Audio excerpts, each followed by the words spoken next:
Hi guys, and welcome back to the T-Tech channel, and today we're going to look further for the 1-year-old Sony Xperia C5 Premium, and in the end I will tell you the overall conclusion of this phone and does it still worthy or not. And so without further ado, let's get into it. The Sony Xperia C5 Premium RAM is only 3GB, which is pretty low, and at least for now, and it is powered by a Snapdragon 810 processor.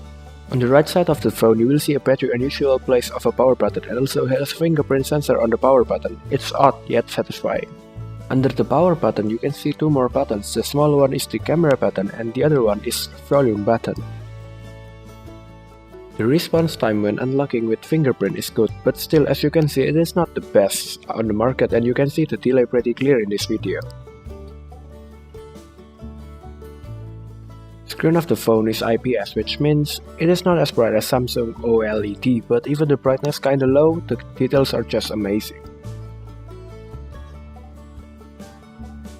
On the top you can see clearly that's a headphone jack, and also there are speakers. I don't really get why did they put the jack on the top. It is just not my taste, okay?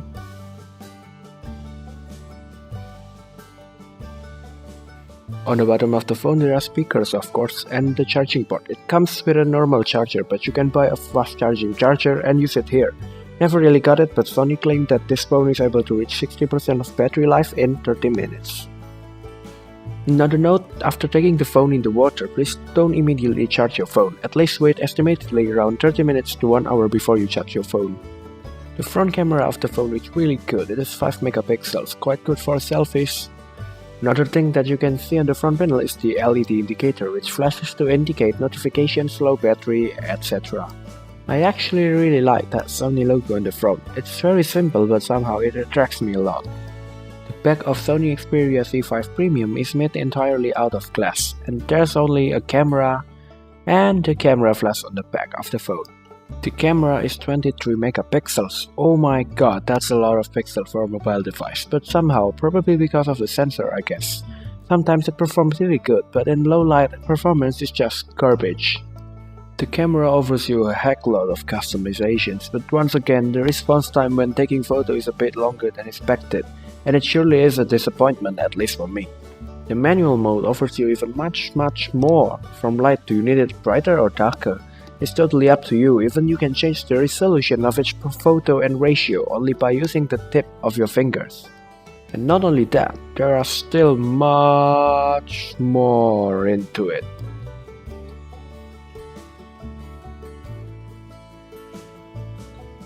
And now we've come to the video recording. The ideal resolution for recording with this phone is 1080p 30 or 60 fps, or you can change it the way you want your videos to be.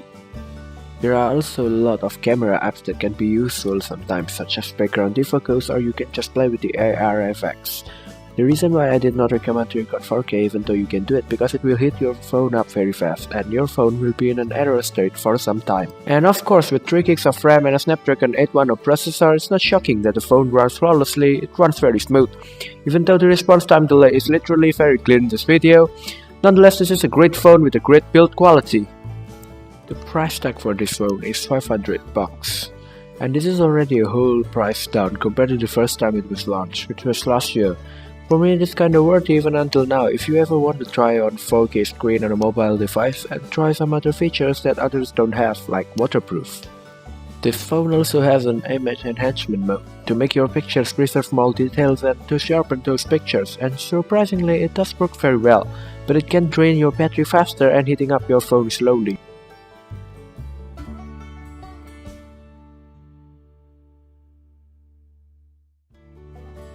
The glove mode also works pretty well and accurate while you're wearing a glove. Obviously, when you're not, just turn it off or you'll get annoyed a lot.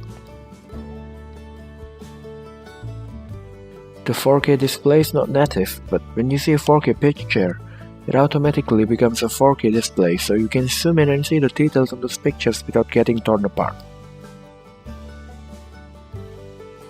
And here it is, the waterproof test. So I just turned my phone underwater, and does it still working? Well, we'll find out about that together. Well, it's not that surprising though, since this is Sony. The phone turns out to be okay. And the waterproof is surely a great thing.